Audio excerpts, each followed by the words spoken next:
ضرور ملا ہے کہ عورتیں نسبتاً خرچ کرنے کے اعتبار سے کمزور ہوتی ہیں، لیکن آؤ سیدہ زہرا پاک کی زندگی کیا ہے۔ خرچ کرنے کے اعتبار سے حضرت فاطمۃ الزہرا سلام اللہ علیہا کی زندگی کیا ہے۔ گھر میں فاقے چل رہے ہوتے ہیں، روزے کے عالم میں کچھ تھوڑا سا بناتی ہیں اور در سے صدا آتی ہے، میں یتیم ہوں، در سے صدا آئی فقیر ہوں، در سے صدا آئی اسیر ہوں، اور بار بار مانگنے والا مانگ رہا ہے، گھر کے دہلیز پر آ کر صدا دینے والا صدا لگا رہا ہے۔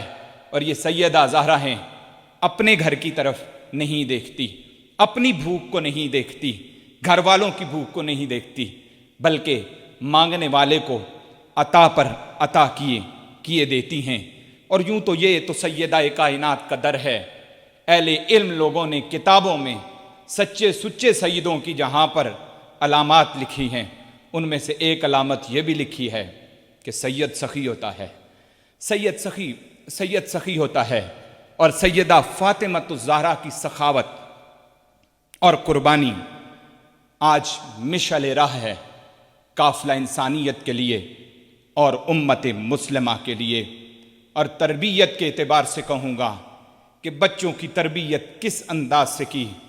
ایک لمحے کے لیے اس ہستی کی طرف تو دیکھو جس کو باپ ملتے ہیں تو نبیوں کے امام ہیں، جس کے شوہر ہیں تو مولا کل کائنات مولا علی المرتضیٰ ہیں، اور جن کے بیٹے ہیں تو اللہ اکبر حسنین کریمین ہیں، حضرت امام حسن اور حضرت امام حسین جیسے بیٹے ہیں۔ اور ان بیٹوں نے پھر دین اسلام کے لیے جو خدمات سر انجام دی وہ قیامت تک کی قافلہ انسانیت پر عیاں ہیں۔ اور یہ سب فیضان ہے سیدہ زہرا بطول فاطمۃ الزہرا سلام اللہ علیہا کا۔ آپ کی عظمت، آپ کی فضیلت، آپ کی بزرگی، آپ کے سیرت و کردار کو کتاب نے روز روشن کی طرح ذکر کیا ہے۔ اور سیدہ کائنات وہ ہیں جو عملی زندگی بسر کرتی ہیں، بچوں کی تربیت اپنی جگہ پر، گھر کا کام اپنی جگہ پر، یہ ختم ہونے کے بعد رات گزرتی ہے تو مصلے پر گزرتی ہے۔ اور عبادات کو بھی باقاعدہ سے آپ وقت دیتی ہیں۔ سجدے یوں ہوں کہ عبادت مکمل نہ ہو تو رات بسر جائے، اور سیدہ پکار اٹھیں، مولا اتنی چھوٹی سی رات ہے، ابھی تو ایک سجدہ بھی پورا نہیں ہوا۔ عبادات کی جو تڑپ سیدہ کائنات کی حضور تھی وہ آج دکھائی دینی چاہیے، تب کامیابی میسر آئے گی۔ میں پھر سے آپ کی توجہ اس جانب مبذول کروانا چاہوں گا۔ سیدہ گھر کا کام بھی کرتی، بچوں کی پرورش بھی کرتی، قرآن مجید کی تلاوت بھی کرتی، اور نہ صرف فرض روزے بلکہ آپ نوافل روزوں کا بھی اہتمام فرماتی۔ حضرت سیدہ فاطمۃ الزہرا وہ ہستی ہیں، وہ ذات قدسی ہے، وہ ذات والا صفات ہے جس کی طرف اگر غور و فکر کریں تو قافلہ انسانیت اور امت مسلمہ پر جو احسان آپ کے ہیں وہ کسی اور کے نہیں ہیں۔ میں اس جانب توجہ آپ کی لے جانا چاہ رہا ہوں کہ سیدہ کائنات دنیا سے رخصت ہونے کے لیے بھی اگر کسی بات کی تلاش کرتی ہیں تو وہ یہ کرتی ہیں کہ جب جنازے اٹھائے جاتے ہیں تو ان میں پردہ واضح زیادہ نہیں ہوتا۔ کیا کوئی ایسی صورت ہے؟ ہاں، حبشہ کی ایک مثال لا کے سیدہ بی بی پاک کو بتائی جاتی ہے کہ حبشہ میں یوں ہوتا ہے کہ جب دونوں طرف ٹہنیاں لگا کر وہ اوٹ سی بنا کر جو اس میں موجود ہو اس کو چھپا لیا جاتا ہے، اور حضرت بی بی پاک وصیت فرماتی ہیں کہ یہ انداز مجھے بھلا لگا ہے، یہ انداز مجھے اچھا لگا ہے، میں دنیا سے رخصت ہو جاؤں تو میرا جنازہ اس طرح اٹھانا۔ میں آج سمجھتا ہوں بڑی روشن خیالی کے دعوے ہو رہے ہیں، سوشل میڈیا کے اس پلیٹ فارم سے یہ بات پوری دنیا تک جا سکتی ہے، اور ہمیں یہ کہا جاتا ہے نگاہوں کا پاک ہونا ضروری ہے، پردے کا کیا کرنا؟ صاحب و قرآنی آیت سورہ احزاب کی پڑھ لیجئے، مفہوم آیت ہے، اے نبی اپنی بیویوں کو، اپنی بیٹیوں کو اور مسلمانوں کی عورتوں کو کہہ دو جب وہ باہر نکلا کریں تو اپنے چہروں پر چادروں کے گھونگھٹ نکال لیا کریں۔ یہ پیغام ہے قرآن کا، اور سیرت سیدہ زہرا پاک بتا رہی ہے کہ دنیا میں پردہ تو دنیا میں، جب جنازہ اٹھایا جا رہا ہو تب بھی پردے کا اہتمام یہ سیدہ کائنات کرتی ہیں۔ جس اسٹیٹ میں ہم رہ رہے ہیں یہ ملک پاکستان ہے، تاریخ پاکستان اٹھا کر دیکھیے، قائدین پاکستان کا جو اصول تھا یا جو مشن تھا یا جو نعرہ تھا وہ اٹھا کر دیکھیے۔ ہر خطاب میں خواہ علامہ اقبال کا ہو، خواہ قائد اعظم محمد علی جناح کا ہو یا دیگر قائدین کا ہو، پیر جماعت علی شاہ صاحب کا ہو، مجھے ایک بات کامن دکھائی دیتی ہے کہ سوال تو یہ تھا کہ مسلمانوں کو ایک آزاد اسٹیٹ چاہیے، ایک آزاد ریاست چاہیے جس پر ہم اسلام کے اصولوں پر عمل کر سکیں۔ اگر میں یہاں پر افطار کا وقت بھی قریب ہے، روحانی وقت بھی ہے، عبادات کی طرف بھی متوجہ ہیں، ہماری بیٹیاں، ہماری بہنیں اور ہماری بزرگ خواتین متوجہ ہیں اور ہمارے نوجوان متوجہ ہیں، میں اس لمحے پر یہ بات بالکل واضح کرنا چاہتا ہوں، ہونا یہ چاہیے تھا اس اسٹیٹ میں، اس ملک میں جب عورت کہیں گزرے تو محسوس ہو کہ یہ سیدہ زہرا پاک کی کنیز گزر رہی ہے۔ سیرت سیدہ زہرا پاک کا سبق ہمیں یاد رکھنا ہوگا، اور آنے والی نسلوں کی کامیابی اسی میں ہے۔ اس کا مطلب میں جس طرف اپنی گفتگو کو کنکلوڈ کر رہا ہوں کہ عملی زندگی ہے سیدہ کائنات کی، باقی ہمیں یہ نہ سمجھایا جائے کہ نگاہیں پاک ہونی چاہیے۔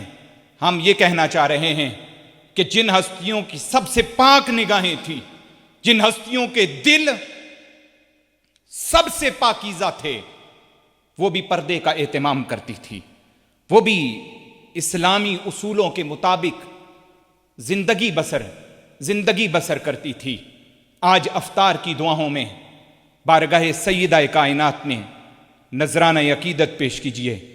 آج افطار کی دعاؤں میں ضرور یہ دعا کیجئے کہ اللہ قافلہ انسانیت کی بیٹیوں کو رداء زہرا پاک کی خیرات نصیب فرمائے۔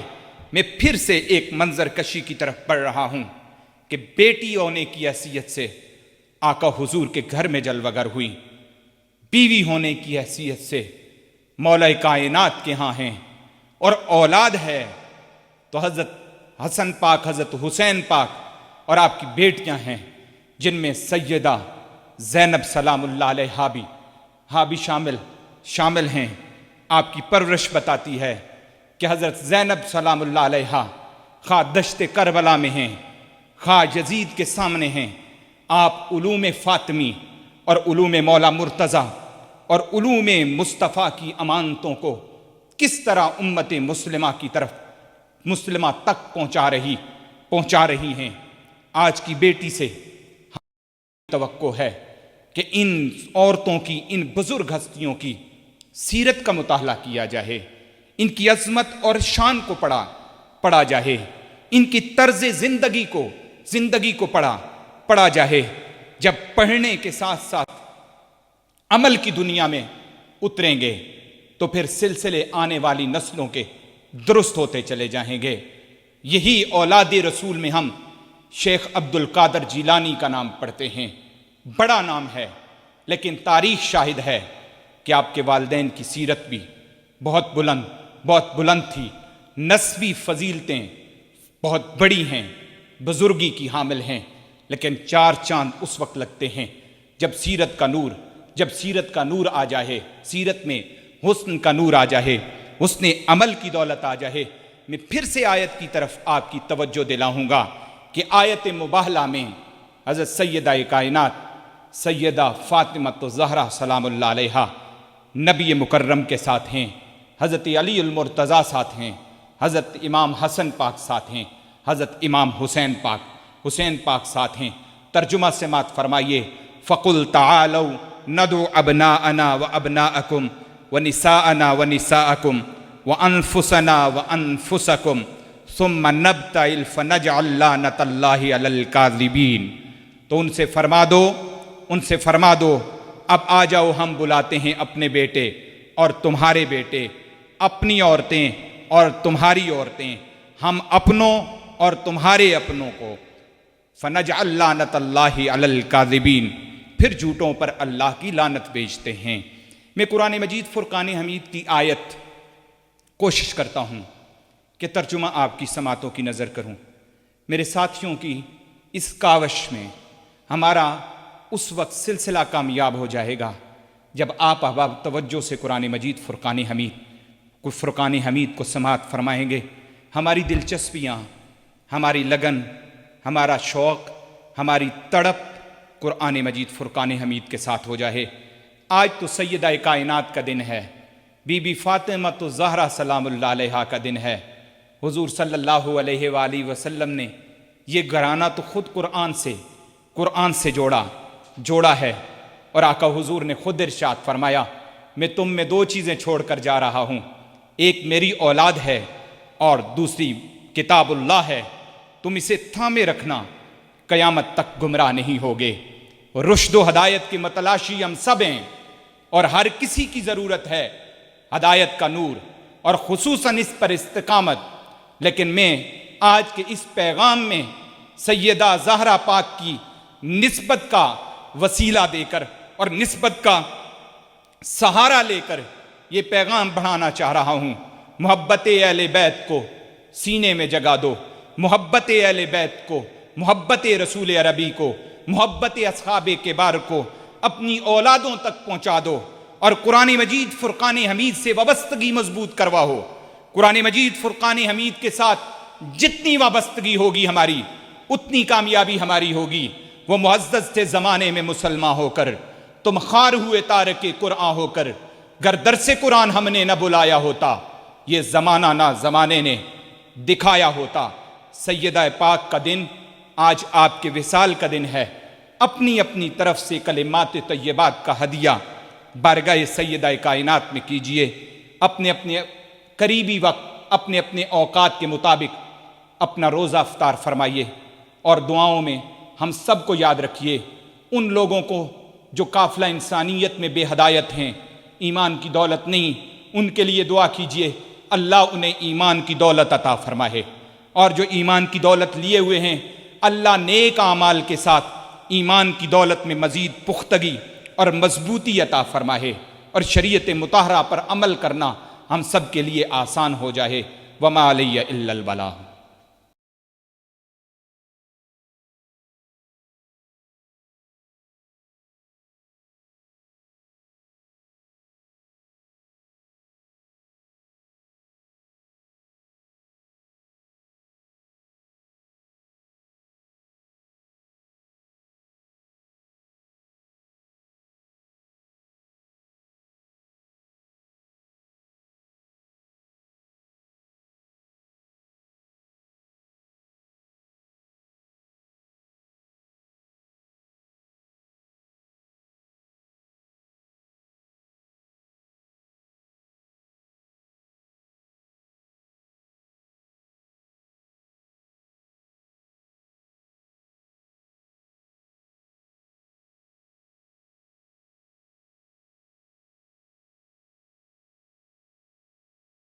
آمین۔ اللہم صلی علی سیدنا مولانا محمد وعلی آل سیدنا و مولانا محمد وبارک وسلم وصلو علیہ۔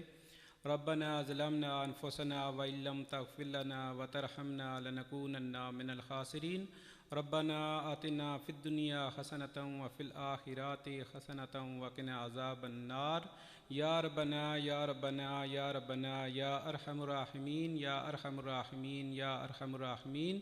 یا رب مصطفیٰ بطفیل مصطفیٰ، آج کی ہماری حاضری اپنی بارگاہ میں قبول اور مقبول فرما۔ یا اللہ روزہ کھولنے کا ٹائم ہے، افطاری کے وقت، یا اللہ تیرے حضور التجا گزار ہیں، یا اللہ آج کی اس محفل کو اپنی بارگاہ میں قبول فرما کر